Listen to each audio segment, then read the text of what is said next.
कैसे हैं आप सब। उम्मीद करती हूँ सब लोग खुश और स्वस्थ होंगे। आप सबका मेरे चैनल में फिर से स्वागत है। बड़ों को नमस्कार, छोटों को बहुत सारा प्यार।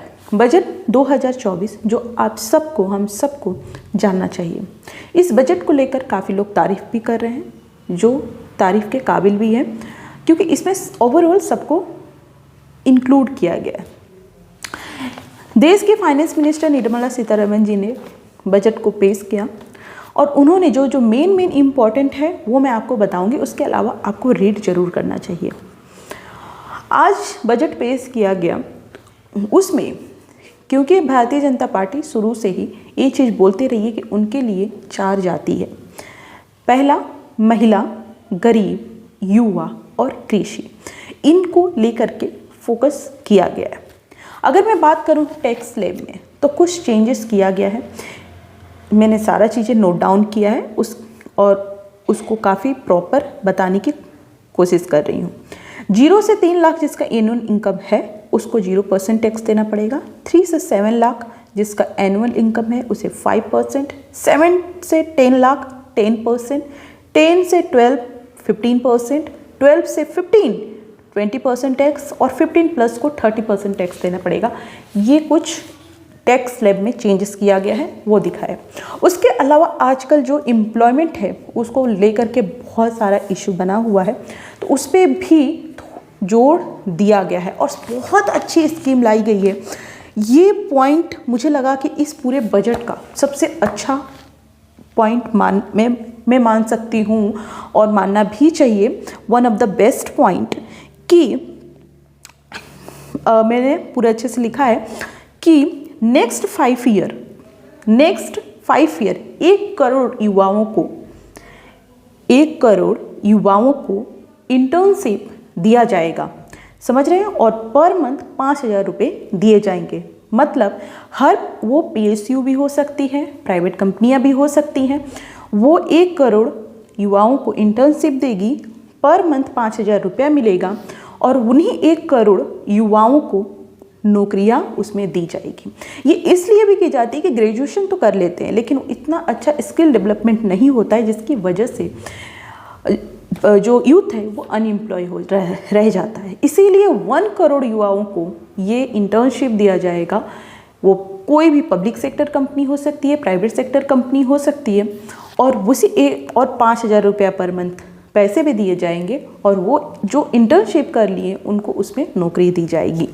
तो ये बहुत सराहनीय कदम है। उसके अलावा 4.1 करोड़ यूथ के लिए 5 स्कीम लाई जाएगी, जिसमें 2 लाख करोड़ रुपए का खर्च किया जाएगा। तो ये जो अभी अनएम्प्लॉयमेंट का इशू बना है उसको दूर करने के लिए ये एक बहुत बड़ा अच्छा कदम है।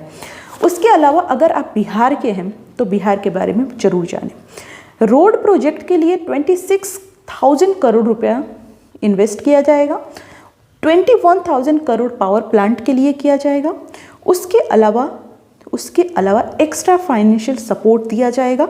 जो बिहार विशेष राज्य का दर्जा मांगता रहा है उसको तो मुझे लग रहा है कि अभी होल्ड किया गया है और बजट में इस चीज़ को बढ़ा चढ़ा करके हेल्प करने की बात कही जा रही है। उसके अलावा बिहार में 3 एक्सप्रेसवे, बोध गया, अगर मैं बात करूँ तो Bodh Gaya to Vaishali expressway, Patna to Purnia expressway बनाया जाएगा। बक्सर में जो गंगा नदी के ऊपर 2 लेन तैयार किया जाएगा। उसके अलावा एक इम्पॉर्टेंट जो बौद्धिस्ट के लिए बहुत इम्पोर्टेंट तीर्थ स्थल है बोध गया। वहाँ पे आपको पता है गौतम बुद्ध जो ज्ञान की प्राप्ति हुई थी, जिस तरीके से काशी विश्वनाथ कॉरिडोर बनाया गया है, टूरिस्टों के लिए इतना एक बढ़ावा मिला है। हमारे बाबा भोलेनाथ की नगरी भी है बनारस, उसी बेस पे बोध गया कॉरिडोर भी बनाया जाएगा। बिहार के पर्यटन को बढ़ावा देने के लिए राजगीर पर्यटन स्थल पे फोकस किया जाएगा, किस तरीके से टूरिस्ट वहाँ पे जाएं और वहाँ पे टूरिस्ट पैसे ज़्यादा से ज़्यादा बिहार को मिले। उसके अलावा आंध्र प्रदेश पे भी 15,000 करोड़ पैकेज घोषित किया गया है जो उसमें मिलने वाली है। अगर मैं ये इम्पॉर्टेंट चीज़ है जो मैं बता रही हूँ, वैसे तो आपको पूरा रीड करना चाहिए अच्छे से, लेकिन जो इम्पॉर्टेंट है टैक्स बिहार हो गया, आंध्र प्रदेश हो गया। उसके अलावा कृषि में जो है उच्च न्यूनतम समर्थन मूल्य की घोषणा की गई है, जिसमें 50% मार्जिन का वादा गवर्नमेंट करती है। उसके अलावा क्रेडिट कार्ड, किसान क्रेडिट कार्ड में पहले 3 लाख रुपए का कर्ज मिलता था किसान को, लेकिन उस चीज़ को बढ़ा करके 5 लाख रुपया कर दिया गया है। ये एक इम्पॉर्टेंट चीज़ है जो आपको जानना चाहिए। उसके अलावा कस्टम ड्यूटी को कम किया गया है। कस्टम ड्यूटी जो होती है वो एक्स्ट्रा ड्यूटी लगती है, जिसके कारण चीज़ें महंगी हो जाती है। इस वजह से सोना हो गया, चांदी हो गया, एक चीज़ 2 चीज़ में बताने चाहिए, इसमें कस्टम ड्यूटी को डिक्रीज़ किया जाएगा, जिसके कारण सोना और चांदी सस्ता होगा, देखने को मिलेगा। उसके अलावा लेदर की बनी हुई चीज़ें, मोबाइल चार्जर, ये आप पढ़ लेंगे, एक्सरे मशीन, ये सब चीज़ें सस्ता होगी, क्योंकि इस पर कस्टम ड्यूटी को डिक्रीज़ किया गया है। ये एक बहुत इम्पॉर्टेंट चीज़ है। तो मुझे लगता है कि ओवरऑल जो चीज़ें बनाई गई हैं वो सबको एक, उसके अलावा नॉर्थ ईस्ट में वहाँ पे आप देख सकते हैं कि वहाँ पे तो पहले रेलवे ट्रैक नहीं हुआ करता था, लेकिन जब से भारतीय जनता पार्टी आई वहाँ पे ट्रेनें जा रही है। उसके अलावा वहाँ पे नेटवर्किंग की बहुत समस्याएं हैं, तो उस चीज़ को बढ़ावा, नेटवर्क जो है उस चीज़ को बढ़ावा दिया जाएगा। नॉर्थ ईस्ट वाले क्षेत्र में भी उसको फोकस में लिया गया है। तो ऐसे तमाम चीज़ें हैं जो मुझे लगता है कि एक सराहनीय कदम है।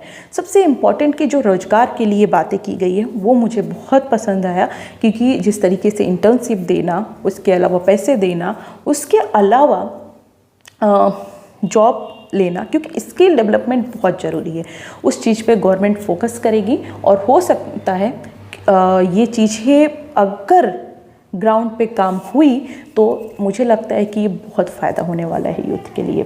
आप उस बजट को पूरा पढ़ें, इस बजट को पढ़ना, क्योंकि आपको पढ़ना चाहिए, क्योंकि बहुत इम्पॉर्टेंट है और ये बजट सच में सराहनीय है। Thank you so much. Budget को आप रीड करें और आपको जो लगा कि ये पॉइंट भी है तो वो भी मुझे कमेंट करें। वैसे मैंने पूरा बजट पढ़ा है, लेकिन जो इम्पॉर्टेंट लगा मैंने आपको वो बताया।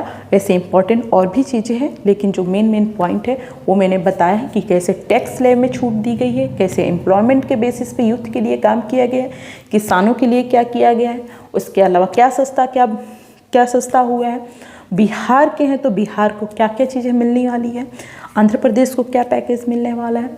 तो इस चीज़ पे फोकस किया गया है और भी रिमेनिंग बहुत सारी चीज़ें जो आपको पढ़ना चाहिए। Thank you so much. मिलते हैं नेक्स्ट वीडियो में। अपना बहुत बहुत